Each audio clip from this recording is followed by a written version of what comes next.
추구하며 신령한 것들을 사모하되 특별히 예언을 하려고 하라. 방언을 말하는 자는 사람에게 하지 아니하고 하나님께 하나니 이는 알아듣는 자가 없고 영으로 비밀을 말함이라. 그러나 예언하는 자는 사람에게 말하여 덕을 세우며 훈련하며 위로하는 것이요. 방언을 말하는 자는 자기의 덕을 세우고 예언하는 자는 교회의 덕을 세우나니. 나는 너희가 다 방언 말하기를 원하나 특별히 예언하기를 원하노라. 만일 방언을 말하는 자가 통역하여 교회의 덕을 세우지 아니하면 예언하는 자만 못하니라. 그런즉 형제들아 내가 너희에게 나아가서 방언으로 말하고 계시나 지식이나 예언이나 가르치는 것으로 말하지 아니하면 너희에게 무엇이 유익하리요? 또 필이나 검은 거와 같이 생명 없는 것이 소리를 낼 때 그 음의 분별을 나타내지 아니하면 필이 부는 것인지 검은 거 타는 것인지 어찌 알게 되리요? 만일 나팔이 분명하지 못한 소리를 내면 누가 전투를 준비하리요? 이와 같이 너희도 혀로서 알아듣기 쉬운 말을 하지 아니하면 그 말하는 것을 어찌 알리요? 이는 허공에다 말하는 것이라. 이같이 세상에 소리의 종류가 많으나 뜻없는 소리는 없나니. 그러므로 내가 그 소리의 뜻을 알지 못하면 내가 말하는 자에게 외국인이 되고 말하는 자도 내게 외국인이 되리니. 그러므로 너희도 영적인 것을 사모하는 자인즉 교회의 덕을 세우기 위하여 그것이 풍성하기를 구하라. 아멘.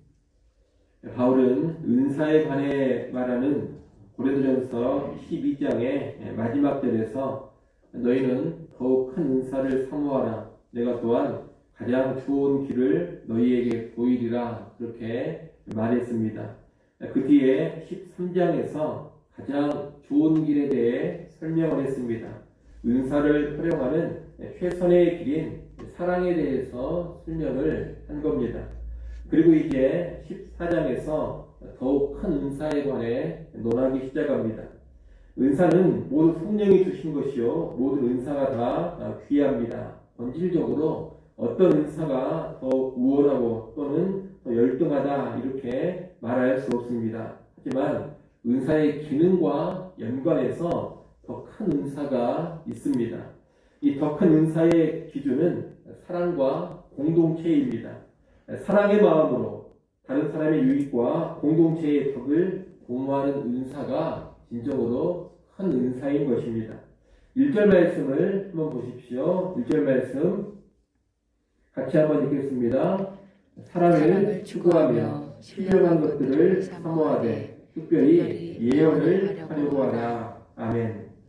바울은 은사 활용에 올린 사랑을 추구하라고 합니다. 사랑을 추구하면서 신령한 것들, 곧 은사를 사모하라는 겁니다. 13장에서 우리가 봤던 것처럼 사랑이 없는 은사는 다 헛됩니다. 사랑을 추구하는 마음으로 은사를 사모할 때에 의미가 있습니다. 사랑이 동기가 되어서 은사를 사모하면 그 은사는 다른 성도들을 잘 섬기는 쪽으로 활용이 되고 몸된 교회를 건강하게 세워갑니다. 하지만 사랑 없이 그저 사사로운 욕심이나 자기의 야심을 위해 구하는 은사라면 그런 은사는 시기와 경쟁을 낳게 되고 또 악용이 되면서 결국 교회를 위태롭게 만듭니다. 사랑을 외면한 은사는 반드시 오용, 남용되고 변질되고 마는 것입니다. 그러니 은사를 추구하는 열망보다 은사를 추구하는 동기를 먼저 잘 살필 수 있어야 합니다. 한국교회 성도들은 은사에 대한 열망이 상당히 큽니다. 은사에 대한 열망을 가지라는 그런 가르침도 많고 성도들 스스로가 은사에 대한 강한 열망을 가지고 은사를 달라고 부르짖기도 합니다. 하지만 은사에 대한 열망 이전에 사랑의 동기가 있는지를 먼저 잘 살펴야 합니다. 그 은사를 받아서 대체 나는 무엇을 하려고 하는가? 교회를 섬기고 교회의 유익과 덕을 끼치며 다른 성도들을 사랑으로 잘 섬기려는 마음에서 나는 은사를 열망하고 있는가? 그런 마음에서 은사 받기를 간절히 사모하고 있는가? 이것을 점검할 줄 알아야 한다는 겁니다. 언제나 사랑이 동기가 되고 사랑 가운데 은사를 추구하며 사랑을 구현하는 은사가 큰 은사입니다. 이것을 우리가 꼭 잘 알고 살아가야 하겠습니다. 계속해서 바울은 이런 맥락에서 은사와 연관해 특별히 예언을 하려고 하라고 권합니다. 여기서 말하는 예언은 하나님의 뜻을 알리고 대언하는 은사를 말합니다. 사람들은 보통 예언 그러면 장래에 일어날 일을 미리 알려주는 것으로만 생각을 합니다. 하지만 성경에서 말하는 예언의 본질은 앞으로 일어날 일을 미리 알려주는 것이 아니라 하나님의 뜻을 선포하고 가르치는 것입니다. 물론 그런 와중에 앞날의 일을 미리 알려주는 것이 포함되기도 합니다. 우리가 구약 성경의 선지자들을 예언자들이라고도 부르는데 그 예언자, 선지자들의 본질이 다른 게 아닙니다. 앞으로 무슨 일이 벌어질 것이다 이렇게 말하는 것이 본질이 아니라 하나님이 주신 말씀을 선포하고 대언하는 것이 구약 선지자, 예언자들의 본질적인 사명입니다. 그런 과정에서 장차 일어날 일들을 선지자들이 미리 말하기도 했던 겁니다. 신약시대의 예언의 은사도 마찬가지입니다. 예언 은사의 본질은 하나님의 뜻, 다시 말하면 하나님의 말씀을 선포하고 가르치는 것입니다. 그런 여러분은 결코 예언이라는 은사를 무슨 점쟁이들이 앞으로 일어날 일을 미리 알려주고 점쳐주는 것 같은 그런 것으로 이해하지 않기를 바랍니다. 말씀을 선포하고 말씀을 가르치는 것, 이것이 예언 은사다라고 확실히 알아두시기 바랍니다. 당시 고린도 교회에서는 방언을 최고의 은사로 여겼습니다. 방언이 왠지 신비하기도 하고 자기가 직접 황홀경을 경험하는 그런 차원의 은사다 보니 방언을 최고의 은사로 여겼던 겁니다. 고린도 교회 성도들은 방언을 최고의 은사로 여기면서 방언 받은 것을 자랑하고 과시했습니다. 더불어 방언 받지 못한 성도들을 무시하며 또 예배 시간에 여기저기서 방언으로 말하고 방언으로 기도하곤 했습니다. 고린도 교회가 이런 상황이었는데 바울은 지금 뭐라고 말하느냐? 방언보다 예언이 더 큰 은사라고 말하면서 방언이 아닌 예언을 사모하라고 말하는 겁니다. 그러면 말씀을 선포하고 가르치는 은사인 예언이 왜 방언보다 더 큰 은사요, 더 사모해야 될 은사입니까?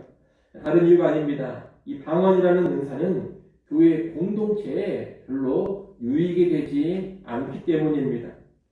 2절 5절에서 바울은 방언은 알아듣는 사람이었고 하나님께 영으로 비밀을 말하기에 자기에게만 유익할 뿐이라고 합니다.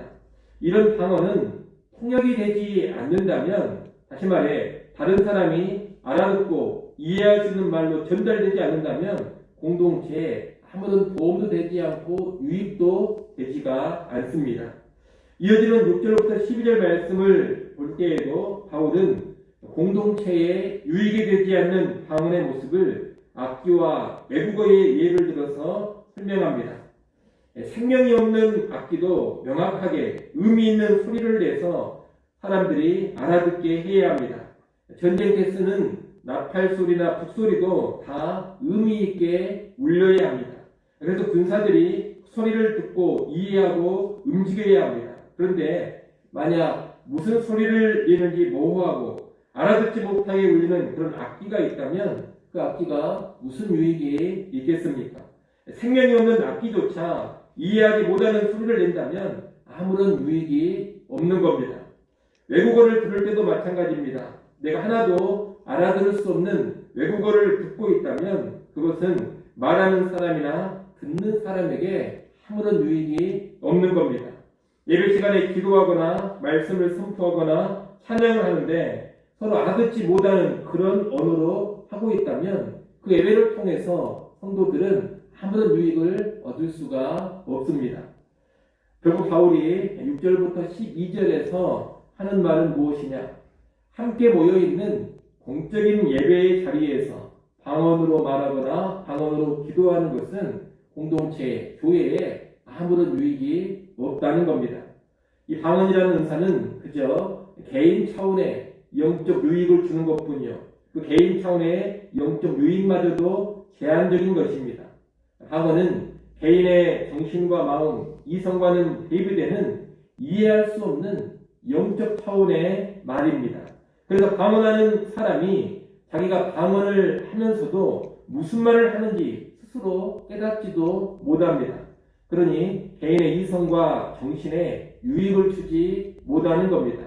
그래서 방언은 개인 차원의 영적인 유익이 있기는 하지만 그 유익마저 제한적인 유익인 것입니다. 어떤 사람들은 14장 2절에 방언을 표현할 때 하나님께 영으로 비밀을 말하는 것이 방언이다. 이 내용에 꽂혀서 방언을 대단하게 생각합니다. 이들은 어떤 황홀경에 들어가고 자기도 모르는 말을 하는 것을 대단히 고차원적인 일로 생각을 하는 겁니다. 하지만 우리가 잘 알아야 됩니다. 바울이 지금 2절에서 방언이라는 것은 하나님께 영으로 비밀을 말하는 것이다. 이렇게 말하고 있는 것은 방언이 그렇게 대단한 것이 아니다. 이런 차원에서 하고 있는 이야기입니다. 방언이 특별하고 대단하다. 이 말을 하고 있는 것이 아니라 그와 반대로 방언이 그렇게 대단한 것이 아니요 특별한 것이 아니다. 이것을 설명하려고 2절의 이야기를 하고 있다는 겁니다. 그런데 그런 의도에서 한 말을 가지고 오히려 방언이 대단한 것처럼 이야기를 한다면 이것은 말씀에 대한 큰 왜곡이 아닐 수가 없겠습니다. 아울러 고린도전서 14장 전체가 방언에 그렇게 열광하지 말아라, 방언을 그렇게 대단하게 여기지 말라, 이런 권면들입니다. 그런데 오늘날 방언을 최고로 여기면서 방언이 마치 모든 은사들의 제왕이나 되는 것처럼 주장하는 사람들은 이 고린도전서 14장의 말씀들을 가지고 그런 주장들을 하고 있습니다. 이 또한 성경을 대단히 잘못 보고 있는 겁니다. 방언을 특별하게 여기지 말아라, 이것을 가르치는 것이 고린도전서 14장인데 이 고린도전서 14장을 가지고서 방언이 최고다, 방언이 대단한 은사다, 이런 말을 하고 있으니 말씀을 대단히 잘못 보고 있다는 겁니다. 물론 바울은 자신의 이런 가르침이 성령의 은사 중에 하나인 이 방언을 너무 무시하는 것이 되지는 않을까, 이런 염려를 하고는 있습니다. 방언 또한 성령이 주신 은사인데 방언의 한계를 말하는 것 때문에 방언이 교회에서 완전히 무시당하는 것을 바울은 주의하고 경계합니다. 그래서 5절에서 뭐라고 이야기를 하느냐, 나는 너희가 다 방언 말하기를 원한다, 그렇게 말하고 있습니다. 나는 너희가 다 방언 말하기를 원한다, 이 말은 실제로 모든 사람이 다 방언을 말해야 한다, 이런 뜻이 아닙니다. 바울은 이미 고린도전서 12장 30절에서 모든 사람이 다 방언을 말하는 자이겠느냐 이렇게 가르치면서 모든 사람이 방언의 은사를 다 받을 수 없음을 분명히 이야기했습니다. 그럼에도 14장 5절에서 나는 너희가 다 방언 말하기를 원한다라고 이야기하고 있는 것은 바울 자신이 방언에 대해서 적대적이지 않고 방언이라는 은사의 유익을 나름 인정하고 있음을 밝혀주는 겁니다. 또한 교회 역시 방언에 대해서 폄하하거나 무시하지 말라, 그런 의도에서 5절 상반절의 이야기를 하고 있는 겁니다. 한마디로 바울은 방언의 유익을 인정합니다. 방언 역시 성령이 주시는 귀한 은사라는 것을 잘 알고 있습니다. 하지만 바울은 이 방언이 성도들이 최고로 추구할 은사는 아니요 대단하게 여길 은사도 아니라는 것을 분명히 말하는 겁니다. 사랑의 원리에 따라 교회의 덕과 다른 성도의 유익을 구하는 그런 맥락에서 본다면 오히려 방언보다 예언이 훨씬 더 크고 귀한 은사입니다. 그래서 방언보다 예언을 더 추구하고 방언을 말하기보다 예언을 더 말하라, 그렇게 고라는 겁니다.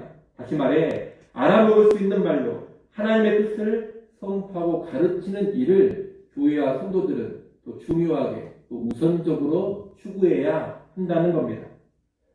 지금도 방언에 대한 과도한 강조와 지나친 몰입을 주장하고 추구하는 그런 사람들이 있습니다. 이런 사람들이 2000년 전에 이 고린도 교회 안에도 있었습니다. 그래서 바울은 그들을 교정하고자 고린도전서 14장을 쓰고 있었던 겁니다. 여러분은 이 고린도전서 14장을 잘 이해하시고 정말로 더 큰 은사가 무엇인지 잘 아시기를 바랍니다. 방언보다 교회와 성도들을 돕고 덕을 세우는 예언의 은사, 다시 말해 말씀을 선포하고 가르치는 일에 더욱더 집중하고 매진하는 그런 성도, 그런 교회 될 수 있기를 간절히 소원합니다. 기도하겠습니다.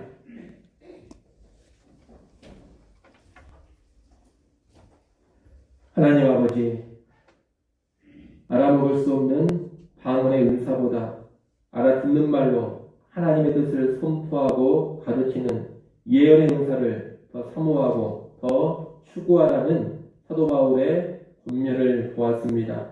바울을 통하여 우리에게 알려주신 이 하나님의 뜻을 마음 깊이 새기게 하시고 우리의 은사가 교회에 덕을 끼치고 교회를 건강하게 세우는데 더 기억해 하여 주시옵소서. 또한 그러한 은사들을 더욱더 사모하게 하여 주시옵소서.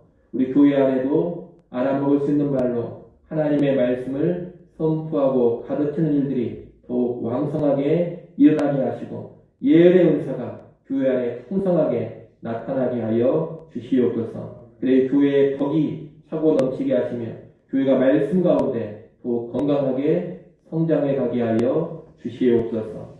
하나님, 이 시간 기도하는 자리로 우리를 다시금 불러주셔서 감사합니다.